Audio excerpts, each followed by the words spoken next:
ये प्रोनाउन क्या होता है? प्रोनाउन जैसे कि नाम से पता चल रहा है, प्रो और नाउन। प्रो मतलब पहले और नाउन मतलब संज्ञा, मतलब कि संज्ञा के ठीक बदले, मतलब संज्ञा के बदले आने वाले जो शब्द होते हैं उसे हम सर्वनाम कहते हैं। Pronoun is a word which comes instead of noun. Pronoun का डिफिनेशन अगर बनाएंगे तो इस प्रकार बन जाएगा, क्या है? Pronoun is a word which comes instead of noun, मतलब जो आता है किसके बदले? संज्ञा के बदले। जैसे एक ही वाक्य है, एक ही वाक्य में बहुत सारा नाउन का यूज कर लेते हैं। राम का प्रयोग किया जा रहा है, यहाँ पे राम राम और यहाँ भी किया जा रहा है। तो अब एक ही वाक्य में अगर नाउन का रिपीटेशन करते हैं तो वो वाक्य भद्दा हो जाता है और उसका जो इंपोर्टेंस जो है ना घट जाता है। तो इसको क्या करते हैं, राम के जगह पे एक शब्द की आवश्यकता पड़ी कि राम के जगह पे क्या रख दें कि राम का काम कर दें और वो शब्द भी बदल जाए। तो इसके लिए क्या किया गया कि रिपीटेशन को बदलने के लिए यहाँ पे एक नाम लिया गया, राम के लिए ही लगा दिया गया। तो ही लगा दिए, तो ही यहाँ पे भी राम है तो इसको भी हम क्या कर लेते हैं, ही। और अब इस वाक्य को पढ़ते हैं, देखिए मीनिंग सेम आएगा। क्या आएगा? Ram is a boy, Ram एक लड़का है। He reads in my class, वह मेरे क्लास में पढ़ता है। कौन पढ़ता है मेरे क्लास में? वह मतलब राम पढ़ता है। He is my best friend, और वह मेरा प्रिय मित्र है, मतलब क्या हुआ, मेरा सबसे अच्छा मित्र है। तो यहाँ पे वह कौन, वह कौन? तो राम।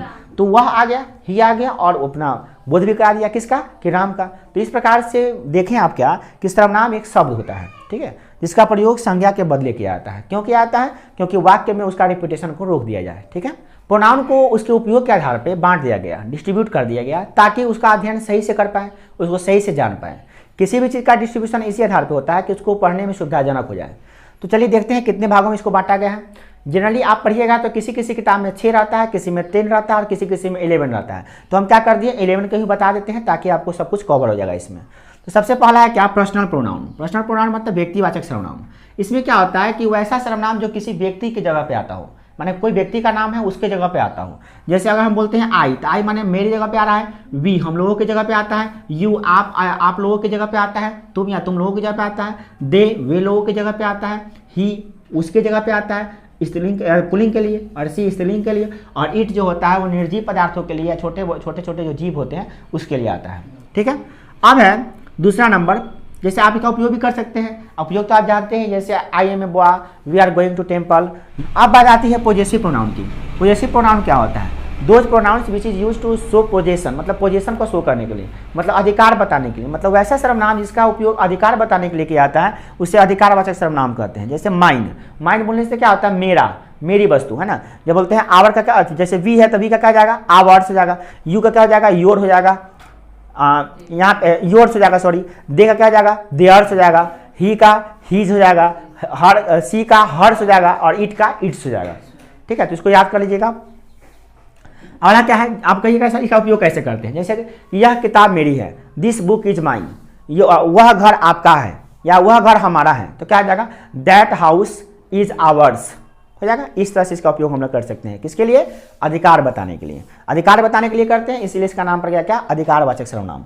अगला है डिमोनेस्ट्रेटिव प्रोनाउन। डिमोनेस्ट्रेटिव प्रोनाउन का मतलब होता है संकेतवाचक सर्वनाम, मतलब संकेत करता हो, मतलब कि किसी वस्तु को इंडिकेट करने के लिए, इंगित करने के लिए किया जाता है। जैसे दिस बोलते हैं, दिस से क्या होता है? नज़दीक की वस्तु और एक वस्तु, मतलब एक वस्तु होगा और नज़दीक में होगा तो दिस का प्रयोग करेंगे। दैट एक वस्तु होगा, दूर होगा तो डेट का प्रयोग करेंगे। दिस बहुत सारी वस्तुएं होंगी और नज़दीक में होगी तो दिस का प्रयोग करेंगे।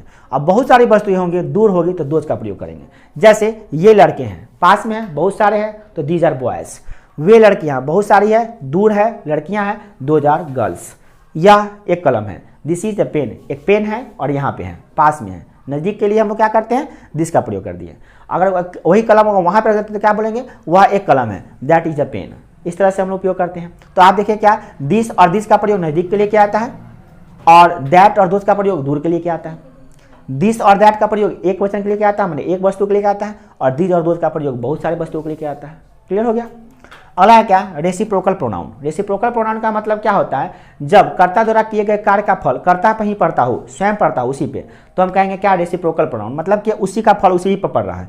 जैसे सॉरी यहाँ पे गलती हो गया, रेसिप्रोकल प्रोनाउन में ऐसा नहीं होता। रेसिप्रोकल प्रोनाउन में क्या होता है कि यहाँ पे संबंध को दर्शाता है। जैसे कि देखिए यहाँ पे each other one in other, इसको कहते हैं, मतलब कि एक दूसरे का संबंध को दर्शाता है। ये रेसिप्रोकल का मतलब क्या होता है? संबंध, संबंध बताने के लिए, है ना, पारस्परिक संबंध बताने के लिए। जैसे कह रहा है ईच अदर मतलब एक दूसरे से, और वन अनदर इसका मतलब होता है एक दूसरे से।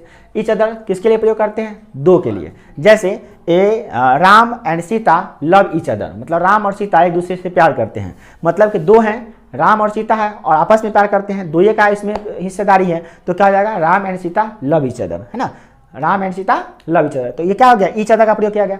बट मान लिए हमारे परिवार में बहुत सारे लोग रहते हैं, जैसे कि मान लिए दो मम्मी है, पापा है, भैया है, भाभी है, सब लोग आपस में एक दूसरे से प्यार करते हैं, मतलब कहने का मतलब सबको आपस में एक अपनापन की भावना है, स्नेह की भावना है, तो हम उन सब से एक दूसरे से मिलजुल के रहते हैं, प्यार करते हैं। तो क्या कहेंगे? We all love each other, the family of the member of our family love one another, मतलब क्या करते हैं? एक दूसरे से प्रेम करते हैं। मतलब ईच अदर का प्रयोग दो के लिए कीजिएगा और वन अनदर का प्रयोग दो से अधिक के लिए कीजिएगा। ठीक है, क्लियर हो गया? अगला क्या है? Distributive pronoun. डिस्ट्रीब्यूटिव प्रोनाउन का मतलब क्या होता है? वितरण, माने जो बांट देता हो, डिस्ट्रीब्यूट कर देता हो। वैसा सर्वनाम जिसका उपयोग बांटने के लिए किया जाता है, मतलब बहुत सारा समूह है संज्ञाओं का, उसको बांट के करना है, हमको प्रत्येक का बोध कराना है, तो उसके लिए हम क्या प्रयोग करते हैं? डिस्ट्रीब्यूटिव प्रोनाउन का। जैसे ईच माने क्या होता है? प्रत्येक। आइदर माने होता है दोनों में से कोई एक। नाइदर का मतलब होता है दोनों में से कोई एक नहीं। ध्यान से सुनिएगा, ईच मतलब दोनों में से सबको, माने प्रत्येक। इसका मतलब होता है प्रत्येक। जैसे for example, each man has two eyes, प्रत्येक मनुष्य को दो दो आंखें हैं, तो प्रत्येक मनुष्य को दो दो आंखें, इसका मतलब नहीं है कि एक मनुष्य को दो आंखें हैं और उसके बाद किसी को नहीं है। प्रत्येक जितने भी मनुष्य हैं सबको एक समूह बता दिए। ईच मैन कह दिए, चलिए each man has two eyes, प्रत्येक आदमी को क्या है? तो दो दो आंखें हैं, तो यहाँ पे ईच मैन नहीं होगा, ईच मैन होगा। क्यों? क्योंकि आप बांट दिए ना, बहुत सारा आदमी है बट आपको बांट के कर दिए, प्रत्येक आदमी को दो दो आंखें हैं। क्लियर? तो क्या बोलेंगे? Each man has two eyes. Okay, अगर बोलना होगा आइदर, जैसे कि राम और श्याम है और राम और श्याम में से किसी को एक को जाना है दिल्ली, ठीक है, दोनों को नहीं जाना है, तो क्या बोलेंगे? आइदर राम और Shyam can go to Delhi, मतलब कोई राम और श्याम में से कोई एक ही दिल्ली जा सकता है, दोनों को दिल्ली जाने की अनुमति नहीं है। तो क्या बोलेंगे? आइदर राम और Shyam go to, either Ram और श्याम, क्या? आइदर राम और Shyam go to can go to Delhi, मतलब या तो राम या तो श्याम, दोनों में से कोई एक दिल्ली जा सकता है। ठीक है, अब नाइदर का प्रयोग किसके लिए करते हैं? इसका हिंदी होता है क्या? नाइदर मतलब दोनों में से कोई नहीं। जैसे अगर हम बोलते हैं neither Ram nor Shyam, neither Ram, ध्यान सुनिएगा, neither Ram nor nor Shyam can go to Delhi, मतलब ना तो राम ना तो श्याम, दोनों में से कोई दिल्ली नहीं जा सकता है, can not go to Delhi. Okay, क्या बन जाएगा? Neither Ram nor Shyam go to can go to Delhi, मतलब ना तो राम न ही श्याम दिल्ली जा सकता है, मतलब दोनों में से कोई दिल्ली नहीं जा सकता है। क्लियर?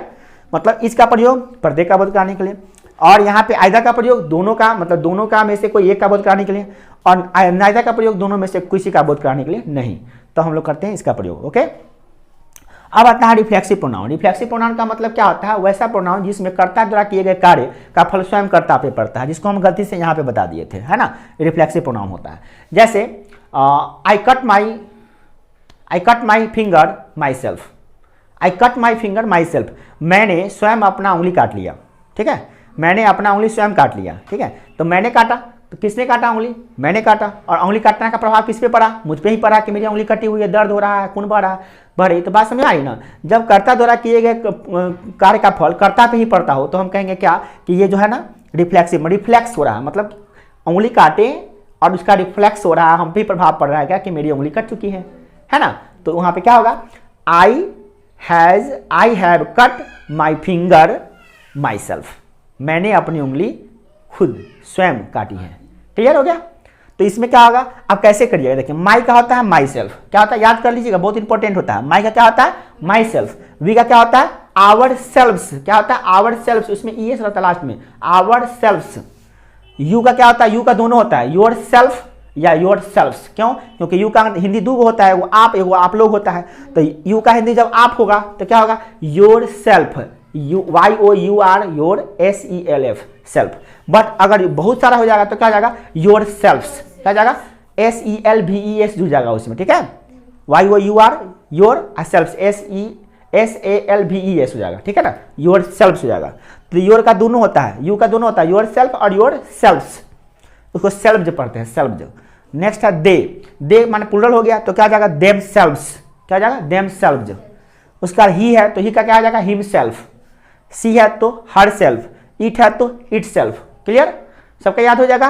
तो आप इस सातों जितना भी 2, 2, 4, 2, 6, 1, 7, 7 वो है ना पर्सनल प्रोनाउन, उस सब का आप क्या कीजिएगा रिफ्लेक्सिव प्रोनाउन लिख लीजिएगा और याद कर लीजिएगा। एग्जाम में बार बार पूछे जाते हैं और किसके साथ किसका प्रयोग किया जाता है ये भी ध्यान रखिएगा आप। नेक्स्ट है क्या इम्फेटिक प्रोनाउन। इम्फेटिक प्रोनाउन क्या होता है? इम्फेटिक प्रोनाउन होता है क्या, जब कर्ता पर जोरदार बनाना हो, जोरदार मतलब उसको जोर कर देना, उस पर खुद का प्रयोग करना। जैसे I myself cut my finger, ध्यान दीजिएगा। उसमें दूसरा था, इसमें भी वही होता है। देखिए यहाँ पे जो आपका रिफ्लेक्सिव प्रोनाउन है ना वही इम्फेटिक प्रोनाउन होता है। सेम क्या क्या चीज होता है फिर से याद कराते हैं। आई का क्या होता है बोलिए माई सेल्फ, वी का क्या होता है आवर सेल्फ, यू का योर सेल्फ योर सेल्फ दोनों होता है, दे का देम सेल्फ होता है, ही का हिम सेल्फ होता है, सी का हर सेल्फ होता है, इट का इट सेल्फ होता है। ओके, तो मतलब कि इस जो रिफ्लेक्सिव प्रोनाउन का जो एग्जाम्पल सब था वही सब इम्फेटिक प्रोनाउन का भी एग्जाम्पल्स होगा। ठीक है, फर्क है यूज का। यूज उसमें क्या था, यहाँ पे ये माई सेल्फ क्या कर रहा था, देखिए एग्जाम्पल हम वाक्य लिखते हैं, ध्यान दीजिएगा। I have cut finger my self, I have cut my finger my self, I have cut my finger my self. तो माई सेल्फ यहां पे क्या है लास्ट में, और इसका हिंदी क्या निकला, मैंने अपनी उंगली खुद काटी है, स्वयं काटी है। ठीक है, तो यहाँ पे क्या हुआ कि भाई मैंने काम किया और उसमें मेरे पे ही फल पड़ा कि मेरी उंगली कटी हुई है।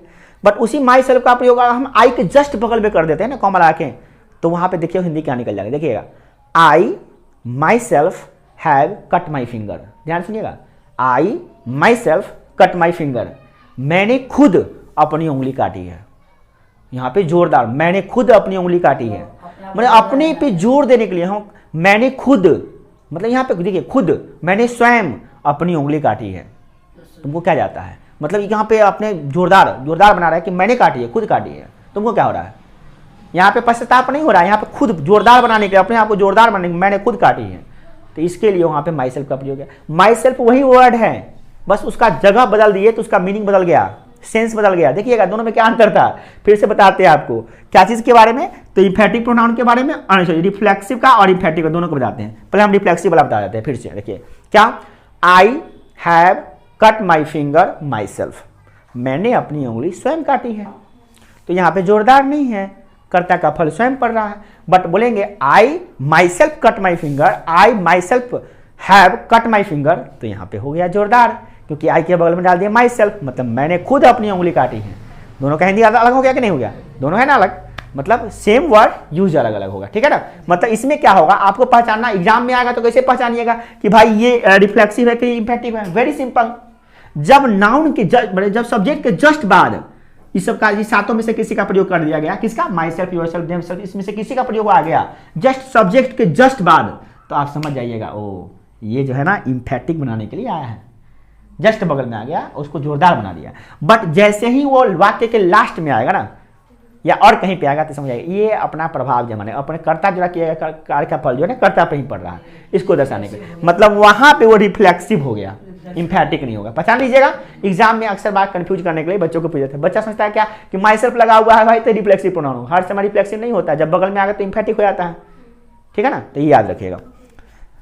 तो आई होप आपको समझ में आ चुका होगा कि कैसे होता है इसका। अगला है इंडेफिनिट प्रोनाउन। नाम से पता है इंडेफिनिट, जो इंडेफिनिट हो मतलब जिसकी संख्या निश्चित नहीं हो, यानी वैसा सर्वनाम जिसका जो अनिश्चित संख्या वाले संज्ञाओं के बदले आता है। मतलब कि संज्ञाओं का अगर संख्या निश्चित नहीं है तो उसके बदले में अगर प्रोनाउन का प्रयोग करना हो तो कैसे करेंगे हम लोग, तो उसका प्रयोग करेंगे हम लोग क्या, इंडेफिनिट प्रोनाउन। इंडेफिनिट प्रोनाउन जैसे यहाँ पे देखा समवन, जैसे someone wants to meet you, कोई आपसे मिलना चाहता है, कितने अनिश्चित है पता नहीं कितने हैं। उसके बाद देखिए ऑल आर प्रेजेंट, आप बोलेंगे ऑल आर प्रेजेंट, तो आप बताइए कितने प्रेजेंट, अनिश्चित है कितने प्रेजेंट, हाउ मेनी, 20, 40, कितने students, all students are present, अरे भाई कितने स्टूडेंट, ऑल स्टूडेंट्स, पता नहीं कितने, अनिश्चित है पता नहीं कितने हैं। तो कहे सर आप तो गिने हुए थे ना कितना है, भाई अनिश्चित है, वहां पे अनिश्चितता की बोध हो रही है ना। अगला है क्या, एनीबडी कैन स्पीक इंग्लिश, कोई भी अंग्रेजी बोल सकता है, कोई भी, कितने, कोई भी, एनीबडी कोई भी बोल सकता है। अनिश्चित कितने आदमी, 10 आदमी, 20 आदमी, 30 आदमी, नहीं कितने भी, एनीबडी कैन स्पीक इंग्लिश, कोई भी अंग्रेजी बोल सकता है, because English is very easy language. Okay, next है यहाँ पे आपका तो रिफ्लेक्सिव समझ आ गया। यहाँ पर रिफ्लेक्सिव का प्रयोग किस लिए करते हैं, यहाँ पर रिफ्लेक्सिव नहीं था, इंडेफिनिट था, तो इंडेफिनिट का प्रयोग किसके लिए क्या आता है, अनिश्चितता का बोध कराने के लिए। ओके, अब नेक्स्ट है आपका रिलेटिव प्रोनाउन। रिलेटिव प्रोनाउन का मतलब क्या होता है? संबंधवाचक, संबंध को बताने के लिए। नाम से ही पूरा क्लियर हो जाएगा। रिलेटिव, रिलेट करने वाला। Those pronouns which are use to show relations, मतलब it is use to show relation. इसको आप बहुत तरीका से इसका डेफिनेशन लिख सकते हैं, जैसे it is use to indicate relation, बस हो गया। The pronoun which is use to indicate relation, जो संबंध बताने के लिए प्रयोग किया जाता है। मतलब समझना है यहाँ पे, एग्जाम्पल समझना है यहाँ पे, डेफिनेशन कोई बड़ी बात नहीं रखती है। अब यहाँ पे क्या है? Relative pronoun. इसका परिभाषा तो समझ में आ गया कि जिसका संबंध बताने के लिए क्या आता हो। जैसे लड़का जो वहाँ पढ़ रहा है ना, लड़का जो वहाँ पढ़ रहा है वह मेरा भाई है, ठीक है। तो लड़का जो पढ़ रहा है, हम बता दें लड़का जो पढ़ रहा है वह मेरा भाई है, और उसका संबंध हमसे आ गया। तो उसको बताने के लिए क्या करेंगे? The boy that is which are reading there, या the boy who is reading there, लड़का जो वहाँ पढ़ रहा है, the boy which is reading who is reading there is my brother, वह मेरा भाई है। तो हु आ गया, the boy who is reading there, देखिए गया the boy who is reading there, who is, जो यहाँ पे हु का हिंदी कौन नहीं होगा, हु का हिंदी कौन भी होता है, WHO, हु माने कौन, बट यहाँ पे हु माने हो गया जो। लड़का जो वहां पढ़ रहा है वह मेरा भाई है। The boy who is reading there is my brother. संबंध बता दिए, तो हु का प्रयोग संबंध बताने के लिए हो गया। और भी सकते हैं, साइकिल जो वहां खड़ी है वो मेरी है, चाहे बाइक जो वहां खड़ी है वो मेरी है। The bike which stands there, the bike which stands there is mine, वह मेरी है। बात समझ आ रही ना? तो इस तरह से आप देख रहे हैं वहां पे संबंध बताने के लिए इसका प्रयोग किया जाता है विच का। इसमें ज़्यादातर उपयोग करता है डैट। जैसे कुर्सी जो वहां पे है, कुर्सी जो कुर्सी जो लाल है वह उसकी है या मेरी है। चलिए, कुर्सी जो लाल है वह मेरी है, तो क्या हो जाएगा? The chair that is red. आपको विच चीज भी लगा सकते हैं, दैट भी लगा सकते हैं। फिर आपका कंफ्यूजन हो रहा है कि सर कभी दैट लगा रहे हैं, कभी विच लगा रहे हैं, कभी हु लगा रहे हैं। इसका रूल होता है, इसको पढ़ना है तो आगे देखिए, इसके आगे बताएंगे कि कैसे इसका उपयोग होता है। फिलहाल में थोड़ा सा हम बता देते हैं। हु का प्रयोग होता है आदमी के लिए क्या आता है, माने जब सजीव के लिए होता है। जब सजीव है वहाँ पे तो हु लगाइएगा। विच निर्जीव पदार्थों के लिए होता है, और बीच के जहाँ बीच लगाते हैं वहाँ पे डैट भी लगा सकते हैं। मैंने बीच और डैट इक्वल होता है, उसकी जगह पे आप इसका प्रयोग कर सकते हैं और इसकी जगह पे इसका प्रयोग कर सकते हैं। क्लियर? तो क्या बोलेंगे? The chair which is red is mine, वह मेरी है। ठीक है, तो इसका प्रयोग रिलेशन करने के लिए कर लिया हम लोग, तो ये समझ में आ गया। अब नेक्स्ट है इंट्रोगेटिव प्रोनाउन। इंट्रोगेटिव प्रोनाउन क्या होता है? The which is use to ask questions, जिसका उपयोग क्वेश्चन पूछने के लिए क्या आता है, प्रश्न पूछने के लिए क्या आता है। मतलब वैसा सर्वनाम जिसका उपयोग प्रश्न पूछने के लिए क्या आता है, उसे प्रश्नवाचक सर्वनाम कहते हैं। जैसे what is your name, what is your name, तो what is your name, what क्या आ गया यहाँ पे? प्रोनाउन आ गया। तो प्रोनाउन क्या हो गया वहाँ पे? प्रश्न पूछने के लिए प्रयोग किया गया, तो व्हाट हो गया क्या? Interrogative pronoun. विच हो गया, विच इज योर बाइसिकल, तुम्हारा साइकिल कौन है ना। तो इस तरह से यहाँ पे हम लोग प्रश्न पूछने के लिए कर दिए। अगला है एक्सक्लेमेटरी, इसको हटा दिया गया है। एक्सक्लेमेटरी प्रोनाउन होता है, बट होता है ये भी, इसको हटा दिया था लोग। एक्सक्लेमेटरी प्रोनाउन क्या होता है? विस्मयादि बोधक सर्वनाम। मतलब इसका मतलब क्या होता है? Which is use to express exclamation, मतलब जो मन में उठ रहे अचानक आवेग, जो आश्चर्य का भाव का बोध होता है ना, उसको व्यक्त करने के लिए जिस प्रोनाउन का उपयोग किया जाता है उसे कहते हैं क्या? Exclamatory pronoun. That for example what A exclamatory किसे कहते हैं? एक्सक्लेमेटरी प्रोनाउन वैसे प्रोनाउन होते हैं जो मन में उठ रहे आश्चर्य का बोध कराने के लिए किया जाता है। ठीक है, तो जैसे बोलते हैं व्हाट ए ब्यूटीफुल बिल्डिंग, कितना सुंदर ये बिल्डिंग है ना। व्हाट ए ब्यूटीफुल गर्ल, कितनी सुंदर लड़की है। व्हाट अ प्लेस, तो व्हाट वहाँ पे लगा ना, व्हाट क्या है? प्रोनाउन है। व्हाट अ प्लेस, कितना, व्हाट अ ब्यूटीफुल प्लेस बोलते हैं ना, व्हाट अ ब्यूटीफुल प्लेस, आश्चर्य का बोध हो रहा है, कितना सुंदर जगह है ये, है ना। तो वहाँ पे व्हाट आया। व्हाट किसके लिए आया? मन में उठ रहे आवेग को, माने मन में उठ रहे आश्चर्य का बोध कराने के लिए, है ना। तो वहाँ पे व्हाट क्या हो गया? Exclamatory pronoun. Okay, thank you for watching. जय हिंद, जय भारत।